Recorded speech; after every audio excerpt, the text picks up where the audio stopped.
হুম।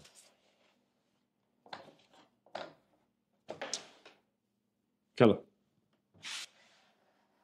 মামা আমার অনেক ক্ষুধা লাগছে। ক্ষুধা লাগছে? বুঝলাম না। আরে বাবা, তোকে নিয়ে মার্কেটে ঘুরতে গেলে তোর ক্ষুধা লাগে, খেলতে বসলে ক্ষুধা লাগে, আর এখন তোকে খাওয়াবোটা কি আমি? ওই যে যশোর থেকে যে নতুন খেজুরের রস পাঠিয়েছে না, সেটা দিয়ে বৌমাকে বলো আমাকে সেমাই পিঠা বানিয়ে দিতে।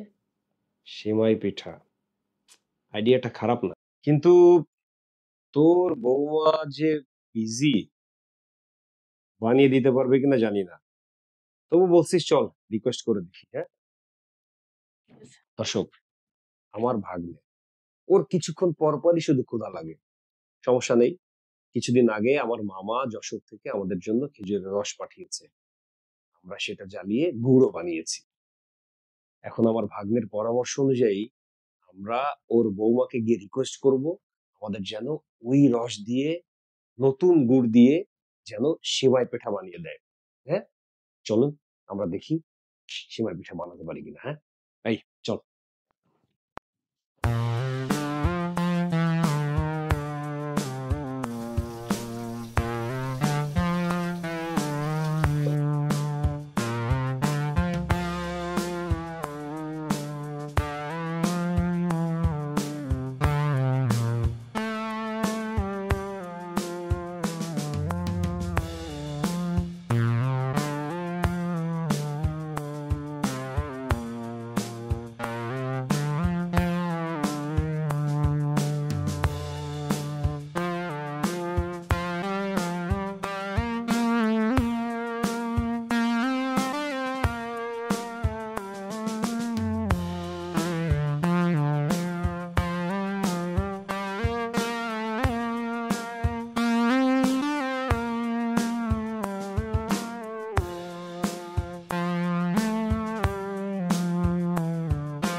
দর্শক, আমাদের সেমাই পিঠা কিন্তু হয়ে গেছে।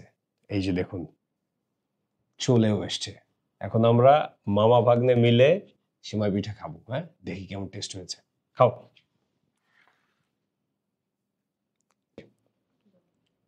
এই যে দেখুন কেমন সেমাই পিঠা। হ্যাঁ এই যে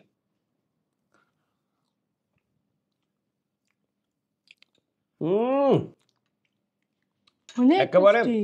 ফাটাফাটি। খেজুরের রস জ্বালিয়ে একেবারে খাঁটি গুড় বানানো হয়েছে, সেই গুড় দিয়ে, চালের আটা দিয়ে বানানো সেমাই পিঠা।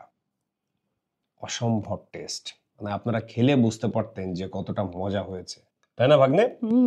খুবই মজা হয়েছে।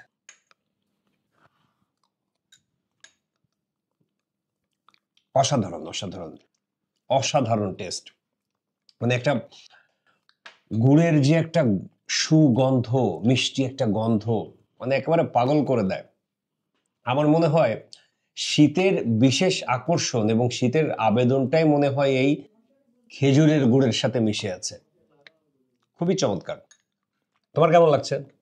অনেক সুন্দর, এত টেস্টি সেমাই পিঠা আমি আগে কোনোদিন খাইনি। তাই নাকি? Very good. আমার ভাগ্নেরও খুব পছন্দ হয়েছে, ও নাকি এরকম টেস্টি পিঠা আগে পিঠা খায়নি কখনো। তো দর্শক, আমাদের আজকের সেগমেন্টটি এটিই ছিল। আমরা সেমাই পিঠা খাবো, মজা করব, আর রসের যে একটা সুমিষ্ট ঘ্রাণ বের হচ্ছে, অসাধারণ। মানে আপনাদেরকে বলে বোঝাতে পারবো না যে কি পরিমাণ টেস্ট হয়েছে। তো আজ এ পর্যন্তই। পরের দিন অন্য কোথাও অন্য কোনো খাবার নিয়ে আবারও আপনাদের সাথে আমরা শেয়ার করব খাবারের টেস্ট কেমন হয়। হ্যাঁ, সে পর্যন্ত ভালো থাকবেন, সুস্থ থাকবেন।